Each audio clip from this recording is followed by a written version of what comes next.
Hey everybody, and welcome back to the Outdoor Fever.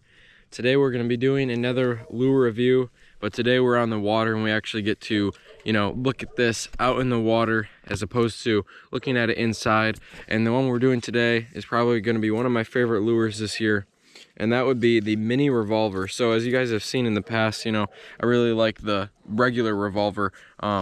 These whopper ploppers are a very fun lure to use just because of how much action they create in the water. They're a lot different than other whopper ploppers out there, and I think they're just all around better just because of the design. A lot of people that don't like Googan have even said that this is one lure that they would recommend using. It's just probably one of the best new designs they have for topwater lures. Now the big one is good, you can catch a lot of fish doing that. You're going to catch mostly big fish though, and if you're out there for smallmouth, they're probably not going to hit those bigger whopper ploppers unless they're a pretty big smallmouth. So this is really cool how they've done this. It's smaller, which I like a lot. It's probably a third the size, or a third smaller the size of the bigger whopper plopper, the regular revolver, and the mini whopper plopper revolver is a lot cooler in my opinion.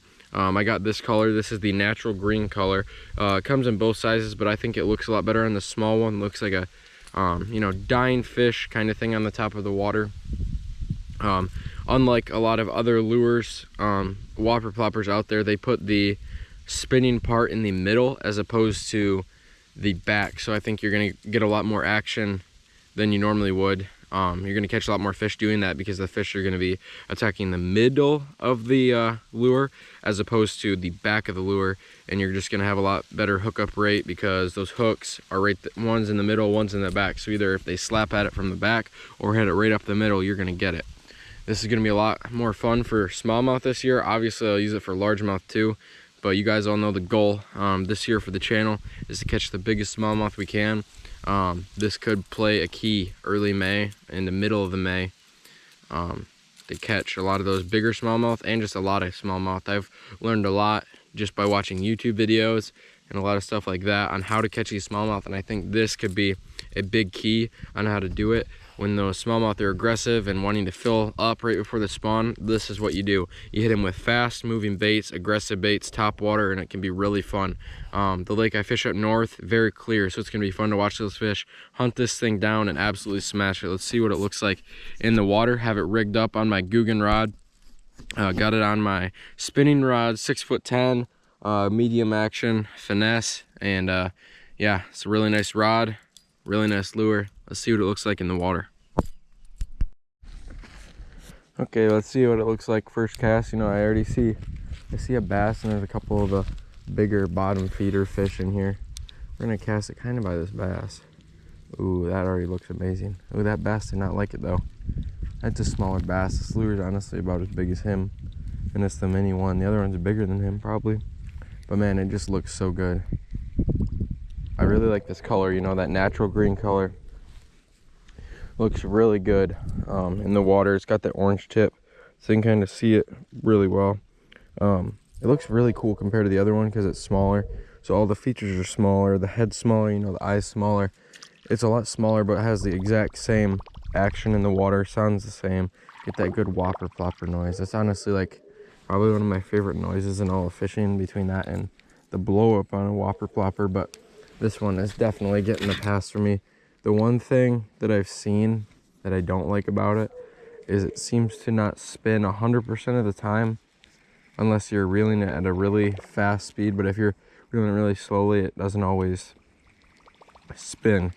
But that's a very minute thing because it's still making a lot of action in the water, just because it's on the top of the water. But it's a very good looking lure. I like the smaller thing is going to be great for a smallmouth this year. You can pop the lure just kind of like that, still makes that good noise, and then just straight reeling it can really work too. I really like this lure. It looks so good in the water. And listen to that noise. You can't beat that noise. That's a great noise. I really like that noise. Yeah, this lure is definitely getting the pass for me.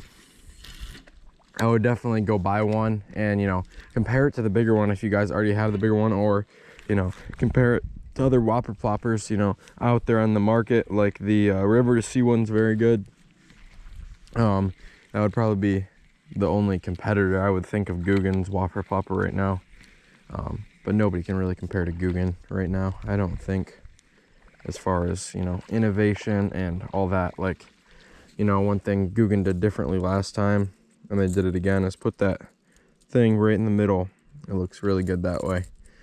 Get extra action so that the fish aren't hitting the back of the lure, they're hitting the middle of the lure. It's a really good way to do things. So yeah, this lure definitely gets the pass from me, pass from a lot of other YouTubers I've seen. So yeah, go check them out, GooganSquad.com. Subscribe if you are new, like the video, comment, share it, all that good stuff. I'll see you guys next time on the Outdoor Fever. See ya.